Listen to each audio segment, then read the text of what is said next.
Hello and welcome back to Feed the Beast Ultimate for Minecraft version 1.4.7.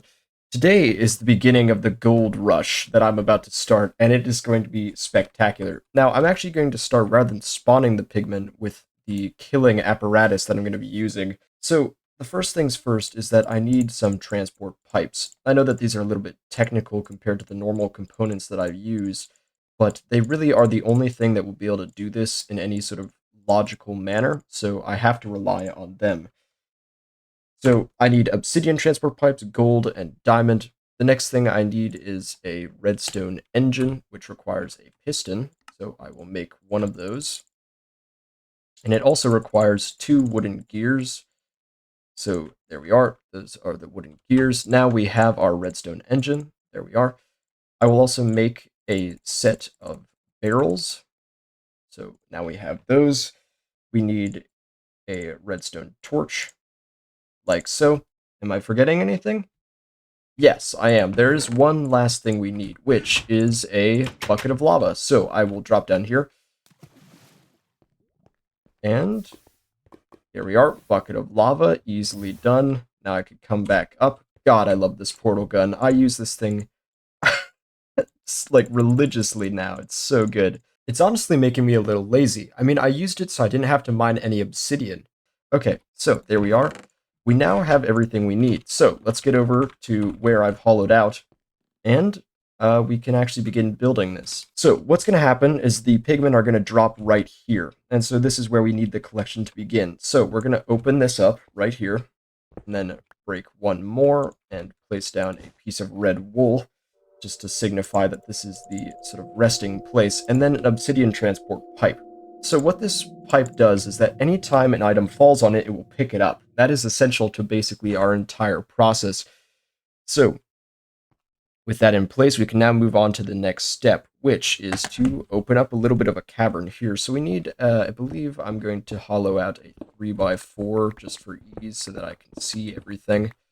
Now, I want this all moving very swimmingly, so I'm going to put a gold transport pipe here to speed things along, and I've actually realized that I need to open this up just a little bit more.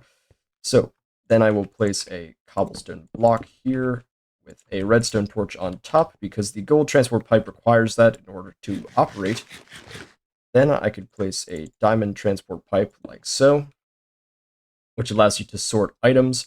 And I have actually forgotten something I've realized, but that's fine because I brought all the components down here with me. So I could just make it here. What I need is an auto crafter. So all that takes is a crafting table with 4 gears, and there we go, auto crafting table. I will also need a set of gold nuggets, like so. There we are. So now that it's done, we can also make a wooden transport pipe, which I forgot as well. And now everything is complete on that front. So whenever gold nuggets come down here, I will actually make another set to just make sure it stays specified. Gold nuggets will pass through the system and instantly into here to craft gold ingots for us. Fantastic. Then all we need to do is place down our incinerator like so, and anything else that isn't gold nuggets will go in here and be instantly burned so that it doesn't take up any inventory space of which we are using. Then I will also make a set of stone transport pipes just to finish this off. There we are. Those in place. Another gold transport pipe to keep things running. And then all we need to do is come up here, place this, this, and this.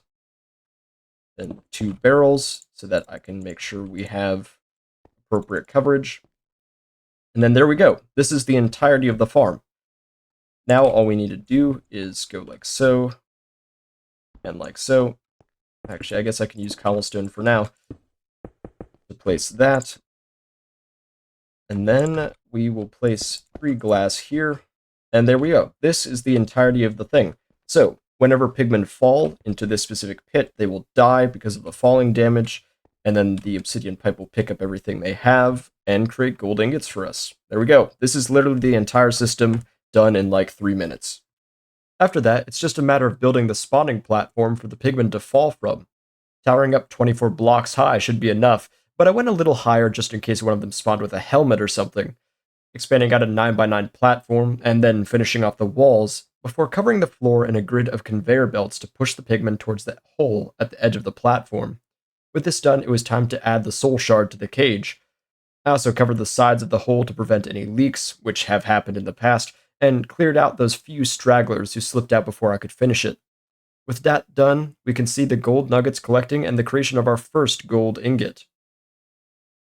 I made a few changes later for efficiency, like expanding the hole at the top to force out more pigment by preventing clogs, or accounting for the fact that these barrels only accept input from the top, which thankfully I figured out sooner rather than later.